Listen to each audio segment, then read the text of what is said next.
Hello and welcome to the transcription explanation of this design. There are 5 names in this design, and my commissioner said they didn't have a particular order, so I went ahead and nestled them together in a way that I thought worked the best. So you'll notice that I have the 5 circles the same size and equidistantly spaced around this sentence circle, and I'm really happy with how I got them all to link and overlap quite perfectly, if I do say so myself, with each other.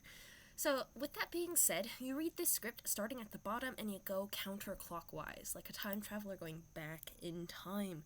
So our first name you would read in this sentence is actually Gabriel. So starting at the bottom of this word circle here, our first letter starts with this deep divot shape, like an omega. So that omega is this shape here, and that means our letter's in this row. And then there's one line coming off of the G, so that makes this one line here make this a G. So G, G, and then an A is a little guy. Vowels are little guys. And vowels have different positions depending on what vowel they are, and an A's position is outside the word circle. And we can put A's next to G's. This A is a little bit snug in where an E could potentially be, which is on the line of the G. The E would be anywhere on the line or inside the G, but this is still outside the circle, as you can tell, because the A is centered on this circle, which is outside the word circle for Gabriel. So anyway, this is the A, and then we continue around. Here's a deep divot again, like this one, but this deep divot has no lines, so that makes it in the first row, first column, my bad. So that makes it a B. Then we have this shallow divot. So unlike the deep divots, a shallow divot is 50% or less of a circle, where a deep divot is more than 50% of itself. So you can sort of see these little curving in points on the deep divots, where a shallow divot, this is currently Gabe Teal because I typoed R. This is a font version, B-R-I-E-L. Lovely. Okay, because an R has 3 dots on it. 1, 2, 3 dots makes this an R. So this here is our R, and then our I has a line going inwards. So this I here is inside that R, and then we have an E right on the line of the word circle.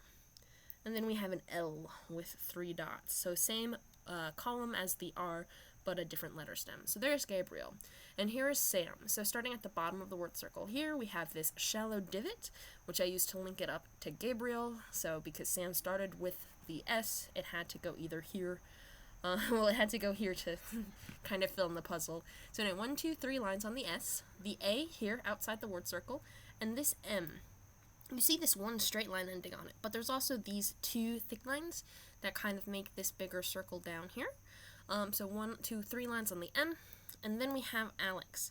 A outside the word circle, and I did not center this A right in the middle of this whole dealio, so that way you could tell where in the word the A goes. Because if it were right in the middle, you wouldn't know if it's this word, that word, that word, or that word, but because it is touching this word circle, we know it has to go on Alex. So there's the A, continuing around. Here's our L with 1, 2, 3 dots. The E is inside the L, and our X is a circle on the line of the word circle, so bottom row, first one of these we've seen. And an X has 2 line modifiers. That's what these thin guys are. So A-L-E-X. And then we have Corey. Starting at the bottom, we have this circle with 1, 2, 3, 4 dots. So that'd be the C in the 4-dot column. And then we have the O, which is actually attached to the C here. So if you have an O on a consonant stem, it's like this brown one, like a bead on a string. Whereas if it's by itself, it's inside the word circle. So sometimes the font version of the script does or does not attach vowels to consonants. It's sometimes there's a consonant that's too busy and full to function with a vowel attached to it in this font, so they don't do it. Like a C already has too many dots in a C, E would not work. But anyway, this is C-O-R. Y on the line of the circle, again like the X, but it has 2 dots. So even though there's 5 dots in this little chain, we can tell there are 4 that go with this circle and 1, 2 that go with this circle. And then our very last name, Isaac, starting at the bottom, we have our I with 1 line on it. Then we continue around. Here's a shallow divot with 1, 2, 3 lines. Yes, this curvy guy counts twice because it ends on it twice. A outside the circle, another A, and then last but not least a 4-dot C. So that is that design. I hope you like it. Thanks.